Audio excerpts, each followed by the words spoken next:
Alright guys, we need a new villain for, Captain America to fight. We need something really interesting for people to look at. What do you guys got?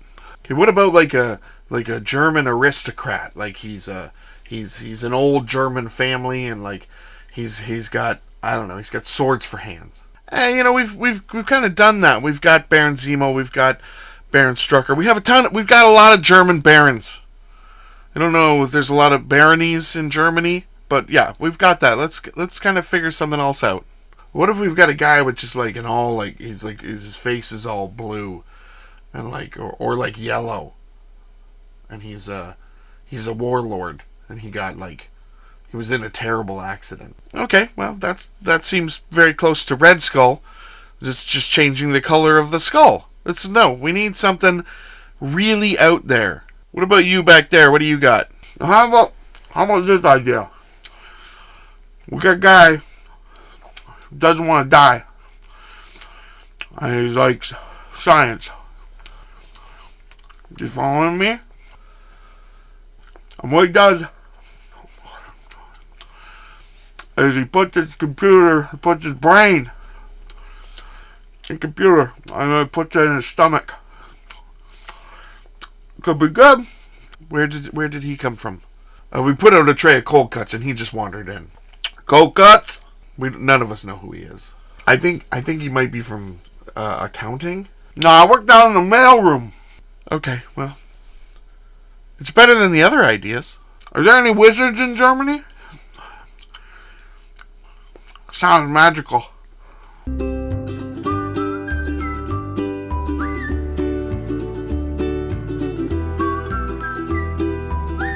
Hello and welcome to another episode of Blastercated Painting. Today we're going to be painting Arnim Zola from Marvel Crisis Protocol by Atomic Mass Games.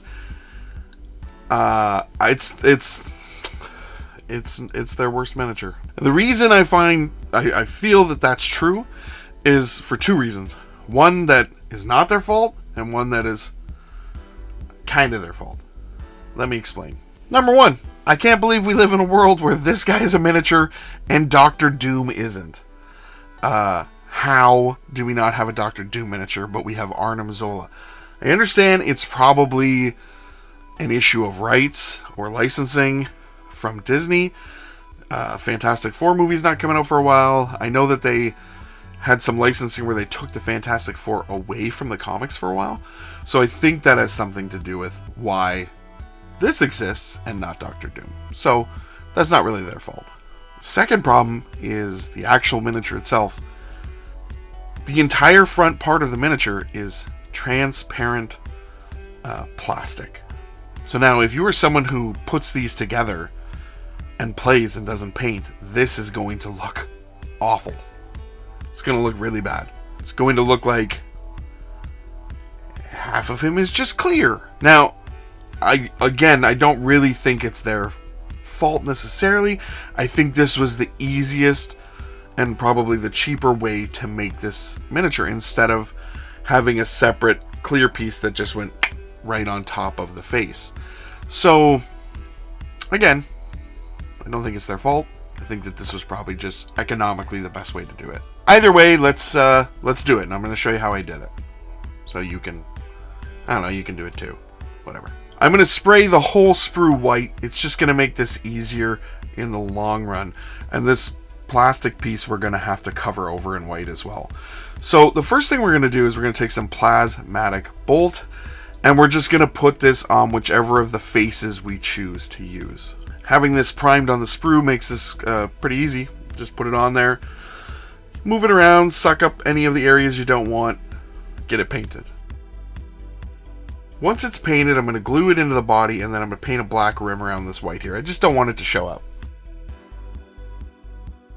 Then we're going to take some Amethyst Alchemy. So now I've glued it all together, and I have painted it white, and I'm going over any of the parts that need to be metal. And again, I check my reference photos all the time. I check the box art. You should do the same if you want to kind of emulate it as best you can. And we're just getting this Amethyst Alchemy on all of those metal parts.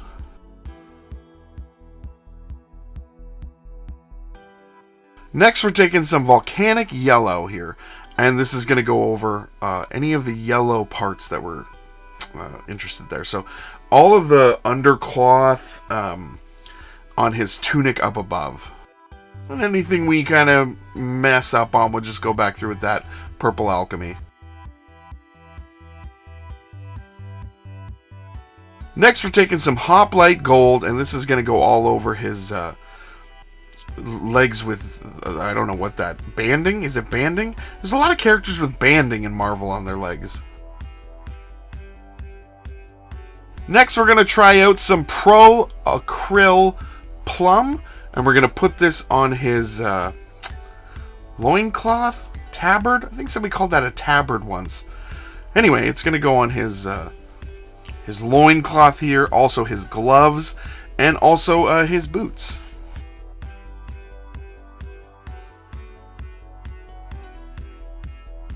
Okay, let's talk about Pro Acryl, because everybody's talking about them. Everybody really likes them. This was fine. It was good paint.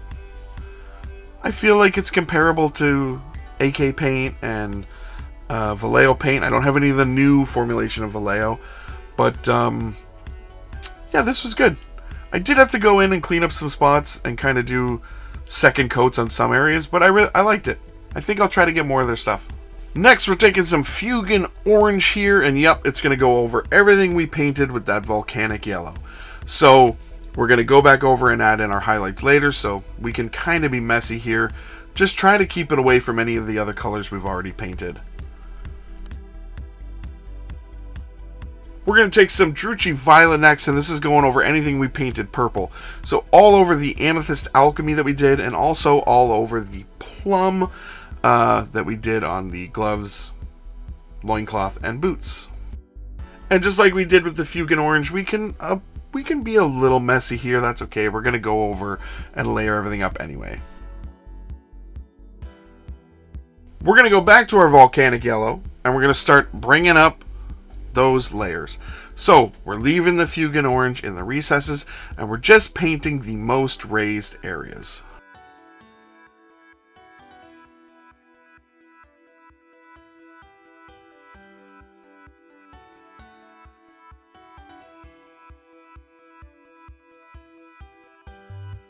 We're going to add a little bit of ivory to that and do another layer up of all that yellow.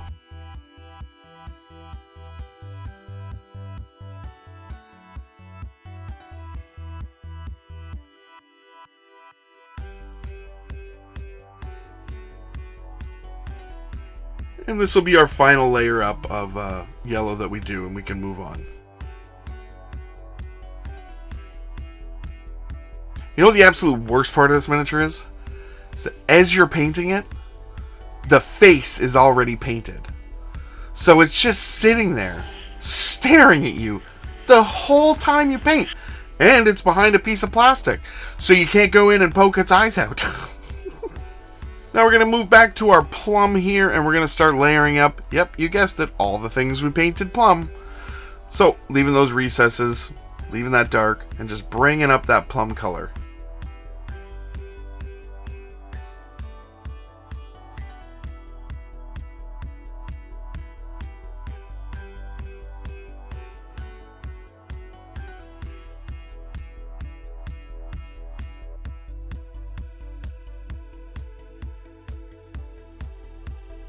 Now I will say, since we went over white with the base coat, some of that plum was a little patchy.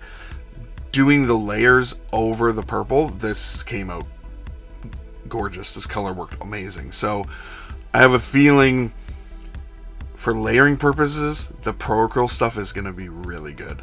Now we're going to take some Squid Pink, and we're going to add that into our plum. So now we've mixed paint companies here. We'll see how it works with that. And yeah, it works really well. So definitely going to pick up some more Pro Acryl stuff. Like, is it Pro Acryl or Pro Acryl? I've heard both. I think it's acryl, but Pro Acryl makes more sense because it's acrylic paint. It's not acrylic paint.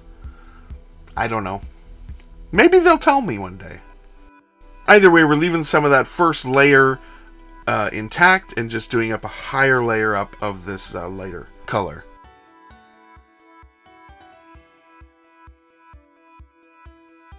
Next, we're taking some Nasdrag yellow and a little bit of speed paint medium, and we're just going to put that all over the hoplite gold that we painted, and it's just going to punch up the gold, make it look a little bit more rich. It actually worked out really nicely.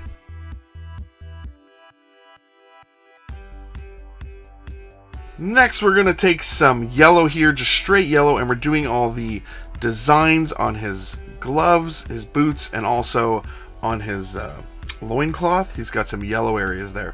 So we're just going to go in here and pick out all those spots. Check your box art. I know I've said that lots, but check where that yellow is supposed to be before you just start layering it on. So if you go to their website, they have the 360 degree view of the miniatures that you can rotate around and find out exactly where this is all supposed to be.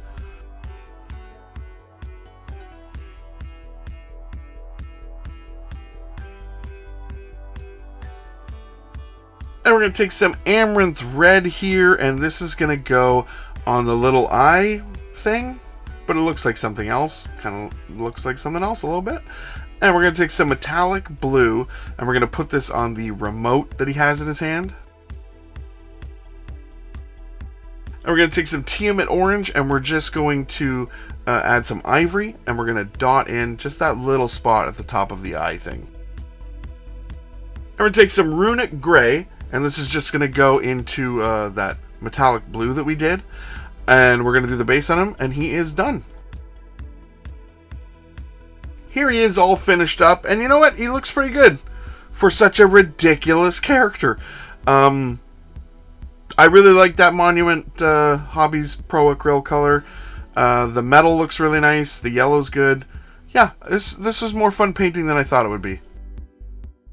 He's a ridiculous character. He's got a TV screen for a face on his stomach, and then a little thing for his eye lens. He's weird. It's such a weird character. And again, I have now painted an official miniature for Arnim Zola and not an official miniature for Dr. Doom. That seems crazy. And I mean, obviously there's a lot more important stuff in the world going on, but that seems crazy to me. If you guys have painted this guy, please let me know in the comments below how you did it.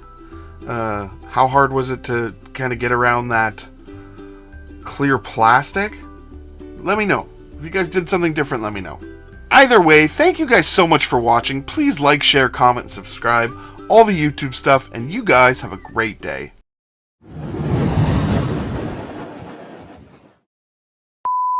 Well, you guys given any thought to flying cars? They're coming.